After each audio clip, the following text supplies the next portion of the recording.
अस्सलाम वालेकुम दोस्तों, आज मैं आपको कुछ बहुत इंपॉर्टेंट टर्म्स के बारे में बताऊंगा। उनकी फुल फॉर्म क्या होती है और उनकी थोड़ी सी डिटेल भी साथ साथ हम आपको बताएंगे। ठीक है, तो सबसे पहले हम स्टार्ट करते हैं ओटीपी। ओटीपी कहते हैं वन टाइम पासवर्ड। ये क्या होता है, जैसे हम बाज़ का एप्लीकेशन को यूज़ कर रहे होते हैं तो हमें जब उसको लॉगिन वगैरह करने की कोशिश करते हैं तो हमें एक पासवर्ड भेजा जाता है जिसको ओटीपी कहा जाता है, वन टाइम पासवर्ड। वो एक दफ़ा सिर्फ यूज़ करने के लिए होता है। आप जैसे ही सिस्टम में लॉगिन करते हैं या लॉगिन नहीं होते, आपकी एरर आती है तो उसके बाद वो यूज़ नहीं हो सकता, तो उसके लिए आपको दोबारा रिक्वेस्ट प्रोसेस करनी पड़ती है। तो OTP means one time password जो वंस यूज़ के लिए होता है। ठीक है जी। उसके बाद होता है केवाईसी। केवाईसी क्या होता है, नॉर्मली बैंक्स वगैरह जो होते हैं ये अपने कस्टमर्स के बारे में इंफॉर्मेशन लेते हैं। इसको केवाईसी का होता है नो योर कस्टमर। ठीक है जी, या केवाईसी चेक भी इसको कहते हैं। अगर ये कोई क्लाइंट की आइडेंटिटी को करने के लिए, वेरिफिकेशन करने के लिए, आइडेंटिफिकेशन करने के लिए ये होता है। अगर कोई आप अकाउंट खोलना चाहते हैं या फिर पीरियडिकली ओवर टाइम भी ये क्या करते हैं, केवाईसी बैंक करता रहता है, नो योर कस्टमर। उसके बाद होता है pin, personal identification number. Personal pin क्या होता है, पास को जैसे बैंक होते हैं या आप पेट्रोल डलवाने जाते हैं, पीएसओ वगैरह है, या इस तरह की कोई भी इदारे होते हैं, वो बाज़ बात आपको एक कार्ड प्रोवाइड करते हैं जिसके बेस पे आपको एक पिन भी एलोकेट की जाती है। वो पिन आप लगाते हैं, ठीक है, तो उसके बाद वो एक्टिव होती है कोई चीज़। ठीक है, इसको कहते हैं पिन को कहते हैं पर्सनल आइडेंटिफिकेशन नंबर। ठीक है जी, आगे चलते हैं। इसके बाद हमारे पास आता है जीएसटी। जीएसटी आपने हमेशा सुना होगा, लगा हुआ जीएसटी, जीएसटी लगा है, तो उसको कहते हैं गुड्स एंड सर्विसेज टैक्स। जो भी आप गुड्स एंड सर्विसेज परचेज करते हैं उसके ऊपर ये एक इनडायरेक्ट टैक्स होता है जो इसको इम्पोज किया जाता है। ठीक है जी, ये जीएसटी मुख्तलिफ फॉर्म में और मुख्तलिफ उसमें भी लगता है। इनडायरेक्टली ये मल्टीपल टाइम्स भी ये बाज़ का जीएसटी अप्लाई किया जाता है। ठीक है जी। इसके बाद आ जाता है पैन। पैन क्या होता है, परमानेंट अकाउंट नंबर। ये एक 10 डिजिट अल्फा न्यूमेरिक एक नंबर किया जाता है, नंबर होता है जो कि इनकम टैक्स डिपार्टमेंट या इस तरह के कोई डिपार्टमेंट आपको एलोकेट करता है। जब आप रिक्वेस्ट वगैरह या एप्लीकेशन देते हैं तो ये एक परमानेंट अकाउंट नंबर होता है जिसकी बेस पे आप आगे अपना काम कर सकते हैं। ठीक है जी। उसके बाद होता है एफआईआर। एफआईआर हमने नॉर्मली सुना होगा कि एफआईआर एक बहुत कॉमन सा वर्ड है, पुलिस डिपार्टमेंट में यूज़ होता है। तो इसका एफआईआर होता है फर्स्ट इंफॉर्मेशन रिपोर्ट।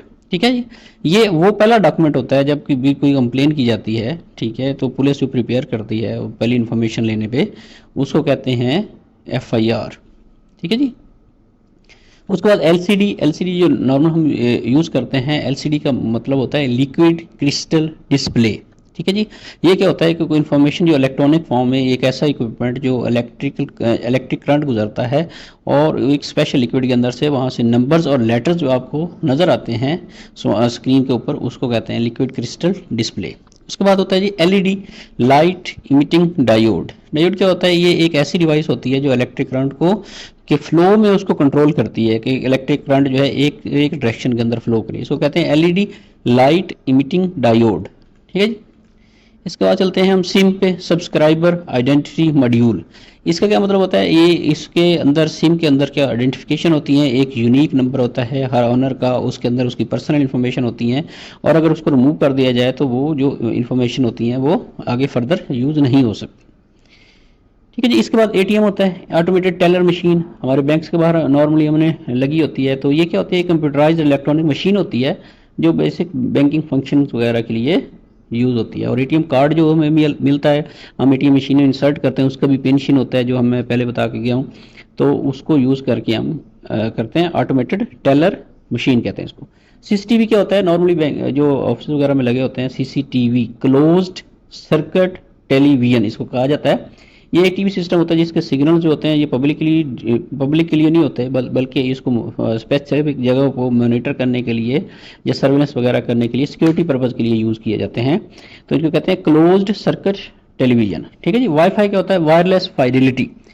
ये क्या होती है, ये एक मखसूस एरिया के लिए कंप्यूटर से ये अलाउ करती है कंप्यूटर्स को, स्मार्टफोन्स को या डिवाइसेस को आपको इंटरनेट कनेक्ट करने के लिए ये डिवाइस यूज़ होती है। ये पार्टिकुलर एरिया के अंदर आप इसको यूज़ कर सकते हैं, वायरलेस फाइडेलिटी। ठीक है जी। उसके बाद चलते हैं हम, जीपीएस क्या होता है, ग्लोबल पोजीशनिंग सिस्टम। ये आप जब मूव करते हैं तो इंटरनेट की आपको ज़रूरत होती है, तो नेविगेशन वगैरह के लिए आपको जीपीएस अलाउ करना पड़ता है अपने मोबाइल का या सिस्टम का, तो फिर ही आप मूव कर सकते हैं, नेविगेट कर सकते हैं। ये सैटेलाइट के थ्रू इसको सर्वे के लिए या नेविगेशन के लिए ये टूल होता है जिसको जीपीएस कहते हैं, ग्लोबल पोजीशनिंग सिस्टम। उसके बाद ये रैम, रैंडम एक्सेस मेमोरी। जब आप कोई कंप्यूटर्स यूज़ करते हैं, आपका जो ऑपरेटिंग सिस्टम होता है, जो हार्डवेयर होता है अपना, उसको यूज़ कर रहा होता है, जो डाटा को जो करंटली यूज़ हो रहा है, वो ये ऐसे एप्लीकेशन प्रोग्राम है जो डाटा को करंटली यूज़ कर रहा होता है, और जितनी देर आप यूज़ कर रहे हैं उसको वो यूज़ करता है। तो इसका मकसद ये होता है कि आपका जो प्रोसेसर है वो क्विकली उस इन्फॉर्मेशन तक पहुंच रहा है और आपको ये सोल्यूशन प्रोवाइड कर रहा है। तो रैंडम एक्सेस मेमोरी सिर्फ टाइम के लिए, करंट यूज़ के लिए होती है। रोम क्या होता है? Read only memory. ठीक है जी, इसका जो स्टोरेज डिवाइस होती है जो आपका डाटा परमानेंटली उसको परमानेंटली डाटा उसके अंदर होता है, और ये नॉर्मली अल्टर नहीं हो सकता, मतलब बंद करने से, चलाने से इसको कोई फर्क नहीं पड़ता, ये डाटा आपका सिस्टम के अंदर स्टोर रहता है। पीडीएफ क्या होता है जी? Portable document format. ये आपको पता है कि अडोब एक सॉफ्टवेयर है, इसको एप्लीकेशन है जो आपको क्या करती है, एक फॉर्मेट प्रोवाइड करती है डॉक्यूमेंट का फॉर्मेट, उसको कहते हैं पीडीएफ, पोर्टेबल डॉक्यूमेंट फॉर्मेट। ये इस फॉर्मेट में आप अपनी इंफॉर्मेशन को प्रेजेंट कर सकते हैं या डॉक्यूमेंट एक्सचेंज कर सकते हैं, डॉक्यूमेंट सेंड करने में, रिसीव करने में बड़ा ईजी होता है। आगे हमारे पास होता है यूएसबी, यूनिवर्सल सीरियल बस। ये क्या करती है? एक सिस्टम को दूसरे सिस्टम वगैरह से कनेक्ट करने के लिए यूज होती है, इसके अंदर डाटा स्टोर किया जा सकता है, तो ये उसको यूएसबी कहते हैं। बाइट क्या होती है? नॉर्मली आपकी जो मेमोरी है, हम उसको, ये बाइट के अंदर एक्चुअली काउंट होती है। बाइट से भी छोटी छोटी पीछे फॉर्म होती है, लेकिन जो एक्चुअली हम जो रिकॉर्ड करते हैं डाटा, जो मेमोरी चेक करते हैं, उसको बाइट में करते हैं। ठीक है जी, बिट्स पे मुश्तमिल होती है। ठीक है, इसको बाइनरी डिजिट्स पे मुश्तमिल होती है। बाइनरी डिजिट्स तो तकरीबन 8 किस्म के होते हैं, 010101, इसमें आपका डाटा रिकॉर्ड होता है और उधर से ही आपकी मेमोरी कैलकुलेट होती है। ठीक है जी, बाइट से ऊपर होता है किलो बाइट। किलो बाइट क्या होते हैं? 1000 बाइट्स मिलके आपके किलो बाइट बनते हैं। ठीक है जी, इसको भी कंप्यूटर की मेमोरी वगैरह को, इन्फॉर्मेशन को चेक करने के लिए यूज की जाती है। ठीक है जी, उसके बाद आता है मेगाबाइट। मेगाबाइट क्या होता है? 1000 किलो बाइट से मेगाबाइट, एमबी बनता है। ठीक है जी, तो एमबी क्या होता है? एमबी भी कंप्यूटर की मेमोरी वगैरह इन्फॉर्मेशन चेक करने के लिए यूज होती है। इससे ऊपर जो होती है वो होती है गीगाबाइट। एक जो जीबी होती है उसको 1024 उसके अंदर एमबी आती हैं, मतलब एमबी मतलब मेगाबाइट आती हैं, और उसके अंदर बाइट्स कितनी आती हैं? 1000 मिलियन बाइट्स जो होती हैं, वो 1 अरब बाइट्स जो होती हैं, उनको मिला के 1 जीबी डाटा बनता है। जो नॉर्मली हम जीबी के अंदर मूवीज़ वगैरह ये इस तरह की चीज़ें जो रिकॉर्ड करते हैं, जो वो इसमें जीबी के अंदर होती हैं। ठीक है जी, थैंक यू सो मच। ये कुछ टर्म्स थी जिनको मैंने एक्सप्लेन भी कर दिया, और उसको शॉर्ट फॉर्म को फुल फॉर्म भी बता दिया कि इसकी शॉर्ट फॉर्म ये होती है, फुल फॉर्म ये होती है। ठीक है, थैंक यू सो मच। अगर आपको मेरी वीडियो पसंद आई है तो like and subscribe my channel. ठीक है जी, इस वीडियो को लाइक भी कर दीजिएगा। Thank you so much. अल्लाह हाफिज़।